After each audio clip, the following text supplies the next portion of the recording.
What if I told you that when your lizard scratches at the glass over and over, it's not just being restless. It's sending you a message you might be completely missing.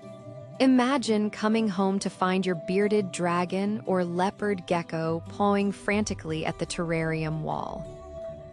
It looks almost like it's trying to dig its way out, a behavior reptile keepers often call glass dancing. At first, it might seem quirky or even funny, but behind that repetitive motion is a story, one rooted in instinct, environment, and sometimes even distress. Because glass dancing isn't just a random habit, it's a signal, a form of communication from a creature that can't speak your language, so why do they do it?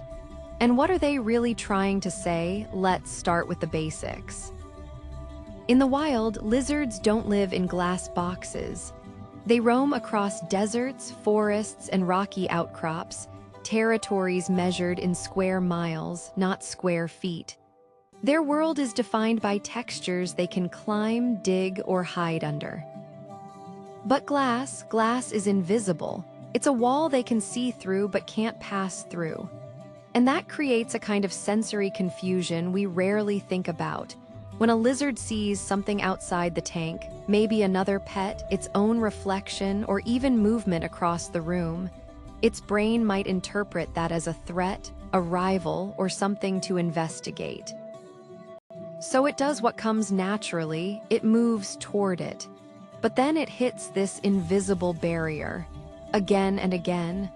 And that's where glass dancing begins, but not all glass dancing is the same. In fact, experts have identified several distinct triggers, each tied to a different emotional or physical need. One of the most common reasons is territorial behavior. Many lizards are highly territorial. When they see their own reflection in the glass, they don't recognize it as themselves. They see an intruder, a rival lizard staring back. So they lunge, scratch, and push against the glass in an attempt to drive that other lizard away. It's a fight they can never win because the opponent is literally themselves. But their instinct doesn't know that. Another major trigger is the desire to explore. Lizards are curious animals. They're driven to patrol their territory, hunt for food, and seek out basking spots or hiding places. In a small enclosure, that natural wanderlust gets bottled up. When they see something interesting outside, a shadow, a flicker of light, a person walking by, their curiosity kicks in. They try to reach it. And when they can't, the behavior becomes a loop of frustration. Then there's the issue of stress. Imagine being trapped in a room where you can see the outside world but never touch it. Over time, that can create what's known as barrier frustration, a form of chronic stress caused by the inability to escape or access something visible. In some cases, lizards will glass dance when their habitat isn't meeting their needs.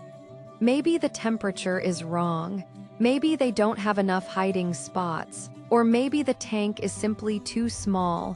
But here's the twist. Sometimes glass dancing isn't a sign of distress at all. For some lizards, especially young or highly food-motivated ones, it can become a learned behavior. If every time they scratch at the glass, you come over and feed them or take them out, they start to associate the behavior with attention. In a way, they've trained you, so how do you know what your lizard is trying to say? The answer lies in observing the context. Is the dancing happening mostly in the morning? It could be a basking-seeking behavior. Is it directed toward another tank? That might be territorial. Does it happen when you walk into the room? That could be a food association or a greeting. Once you understand the cause, you can start to respond not by reinforcing the behavior, but by meeting the underlying need. For reflection-triggered dancing, adding a background on 3 sides of the enclosure can help. For boredom or curiosity, adding climbing branches, hiding caves, or even rearranging the decor occasionally can provide mental stimulation.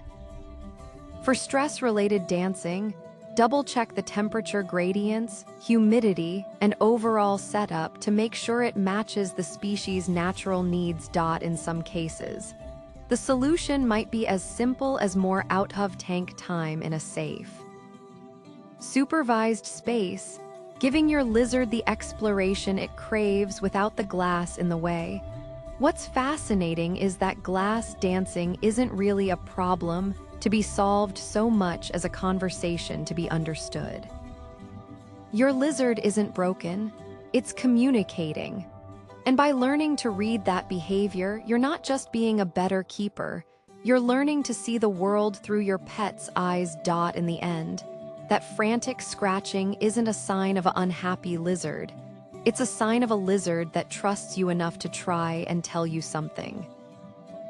And when you respond in a way that respects its instincts and needs, you build a deeper bond with an animal that sees the world in ways we're only beginning to understand. Have you seen your lizard glass dance? Tell us in the comments what you think triggered it: reflection, boredom, or something else. And subscribe to Pet Mind Reader for more insights into what your pets are really thinking.